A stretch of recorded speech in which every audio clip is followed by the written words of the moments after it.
Picture the most dangerous stretch of water on Earth. You might think of the Bermuda Triangle, or the Pacific typhoon belt, or some deep trench in the middle of nowhere. You'd be wrong. The most dangerous place in the ocean is a 500-mile-wide corridor between the tip of South America and the frozen shores of Antarctica. No land, no shelter, no escape. 3 oceans, the Atlantic, the Pacific, and the Southern, all collide in this single narrow gap. The winds that circle Antarctica have been building speed for thousands of miles with nothing to stop them, and when they hit this passage, they create waves so massive that experienced sailors describe them as moving mountains. It has killed hundreds of ships. It controls Earth's climate, and most people have never heard of it, and by the end of this video, you'll never look at the ocean the same way again. Most people have a rough idea of dangerous ocean zones. The Bermuda Triangle gets all the attention. Mysterious disappearances, dramatic legends, endless documentaries. Maybe you've heard of Cape Horn, that jagged tip of South America where ships have been wrecked for centuries, or the North Atlantic, where Titanic met its end in frigid waters. These are the dangerous places the world knows about, and you're not entirely wrong to think of them. They are genuinely hazardous, but here's the crack in that thinking. None of those places combine the specific, relentless, physics-driven violence of the Drake Passage, because none of them sit in the same geographical position. The Drake Passage isn't dangerous because of mysterious forces or freak weather events. It's dangerous because of pure, unavoidable physics. It sits at the only latitude on Earth where ocean water can circulate completely around the globe without hitting any landmass, and that single geographical fact creates a chain reaction of physics that makes it unlike any other stretch of water on the planet. The winds that build there aren't occasional storms. They are permanent, constant, driven by a pressure system around Antarctica that never, ever stops. And the waves those winds generate don't behave like normal ocean waves. They are something else entirely. Here are the 3 questions this video is going to answer. Why does this specific gap between South America and Antarctica create conditions no other place on Earth can match? What is actually happening to the physics of wind, water, and current in the Drake Passage that makes it so uniquely violent? And why, despite being one of the most dangerous places on Earth, does this passage also happen to be one of the most important places on Earth for every human being alive today? So let's go deeper than anyone has ever taken you before. Let's start with the geography, because the Drake Passage's danger begins with one extraordinary fact about where it sits on the planet. Look at a globe. At most latitudes, continents interrupt the ocean. North America, Europe, Asia, they block water and wind from circling the Earth continuously. Storms build, hit land, and dissipate. But between about 55 and 65 degrees south latitude, the latitude of the Drake Passage, there is no land, none, just open ocean, all the way around Antarctica in an unbroken ring. This means wind can travel around the entire planet in that latitude band without ever hitting land, without ever being slowed down, without ever being redirected. For thousands of miles before reaching the Drake Passage, westerly winds have been building, accelerating over open water with nothing to stop them. By the time they reach the 500-mile gap between Cape Horn and Antarctica, they are moving at sustained speeds of 60 to 100 kilometers per hour, constantly, not in gusts, constantly. And here's the critical engineering fact. Wind speed determines wave height, but wave energy accumulates over distance. The longer wind blows over open water without interruption, the higher and more powerful the waves become. Oceanographers call this fetch, the distance over which wind transfers energy to water. In the Drake Passage, the fetch is effectively infinite. Waves have been building energy for the entire circumference of Antarctica before arriving at this single bottleneck. Now add another layer of complexity. The Drake Passage isn't just one ocean, it's the meeting point of 3, the Atlantic, Pacific, and Southern Oceans, all flowing through that 500-mile corridor simultaneously. Each ocean carries different temperature water, different salinity levels, different current directions. When they meet, they don't simply blend smoothly, they interact. creating turbulent mixing zones, unpredictable current reversals, and localized pressure differences that generate additional wave systems on top of the already massive primary swells. A ship in the Drake Passage isn't dealing with waves from one direction. It's dealing with cross seas, wave systems from multiple directions arriving simultaneously. This means even when a vessel crests one wave successfully, the next wave may come from a completely different angle before the ship has time to stabilize. In sailing engineering terms, this is called confused seas, and it's far more dangerous than simply large waves from one direction. Large waves from one direction are predictable. Cross seas in the Drake Passage are not. Did you know? The waves in the Drake Passage can reach 15 meters, nearly 50 feet tall, under normal storm hour conditions. But during the worst recorded events, rogue waves, massive walls of water formed when multiple wave systems combine at exactly the right moment, have been estimated at 30 meters. That's roughly the height of a 10-story building, moving at you. The Drake Passage isn't just dangerous to ships. It is one of the primary reasons Earth's climate is stable enough for human civilization to exist at all. Running through the Drake Passage at all times, even during the most violent storms, is the most powerful ocean current on Earth, the Antarctic Circumpolar Current. It carries more water than all of Earth's rivers combined, approximately 135 million cubic meters per second flowing eastward around Antarctica, passing through the Drake Passage as its narrowest and most concentrated point. This current is the main connector between the Atlantic, Pacific, and Indian Oceans.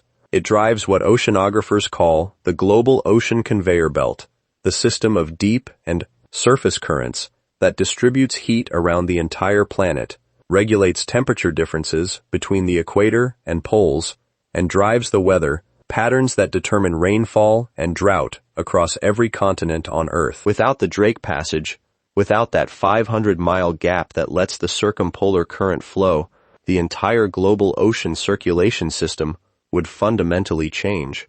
And with it, Earth's climate. Coming up, what actually happens to ships, to human bodies, and to engineering when they enter the Drake Passage, and why even modern vessels with GPS, satellite weather data, and computer-controlled stabilizers still get absolutely destroyed by what's in there. Most people assume modern ships can handle any ocean condition, GPS navigation, satellite weather forecasting, computer-controlled stabilizers, powerful engines. Surely modern engineering has tamed the Drake Passage. It hasn't. Even the most advanced vessels operating in the Drake Passage today report extreme rolling angles, the ship tilting side to side by 30, 40, even 50 degrees from vertical. At 45 degrees of roll, unsecured equipment, cargo, and people are thrown across rooms. At 60 degrees, the ship is at serious risk of not returning upright. Naval architects who design vessels for Drake Passage operations have a completely different engineering brief than those designing commercial ships for normal ocean routes. Standard commercial ships are designed to handle waves up to a certain height from a predictable range of directions. They're optimized for fuel efficiency and cargo capacity, not survivability in cross seas. Drake Passage research vessels are engineered around a completely different priority: survivability under sustained multi-directional wave assault. They use active stabilization systems, computer-controlled fins extending from the hull that adjust in real time to counteract rolling forces.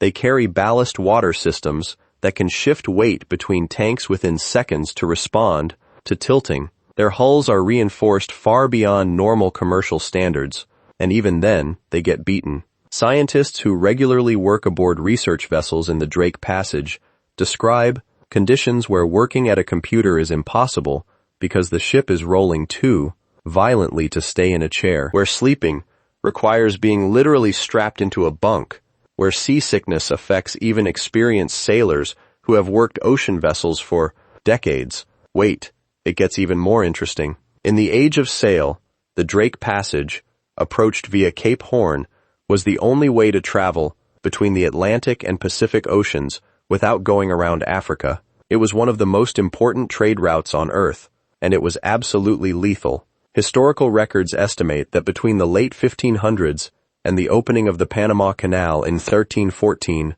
over 800 ships were wrecked attempting to round Cape Horn and cross the Drake Passage. Thousands of sailors died. The passage was so feared that sailors who had successfully rounded Cape Horn were permitted to wear a gold earring in their left ear, a mark of survival that other sailors could recognize and respect immediately.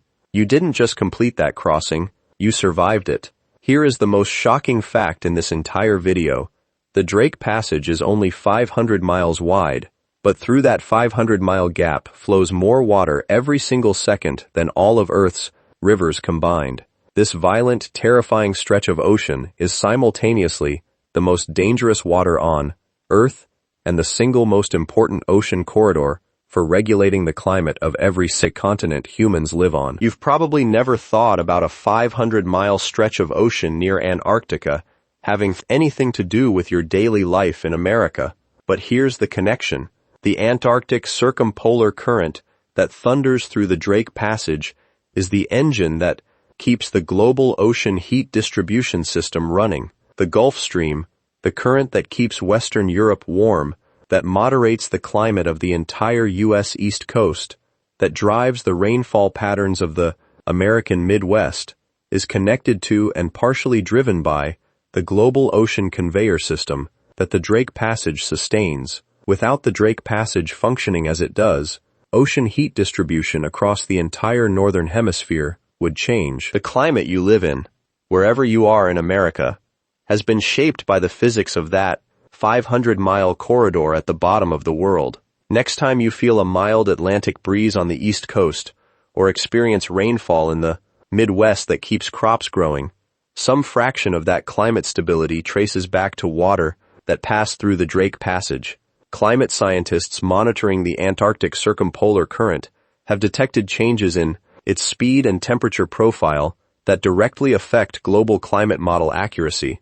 As ocean temperatures change due to climate shifts, the density differences that drive the circumpolar current are being affected. Even small changes in the current's behavior ripple outward into global weather pattern predictions, affecting forecast accuracy for droughts, rainfall, and temperature extremes across North America. NOAA, the National Oceanic and Atmospheric Administration, maintains active monitoring, buoys, and research vessel programs in the Drake Passage, specifically because of its outsized impact on global climate system modeling. The data collected there feeds directly into the weather forecasting models that American farmers, emergency managers, and infrastructure planners rely on. The way the Drake Passage concentrates and amplifies wind and wave energy through a geographic bottleneck works exactly like a wind tunnel between skyscrapers in a city. Anyone who has walked between tall buildings in Chicago or Manhattan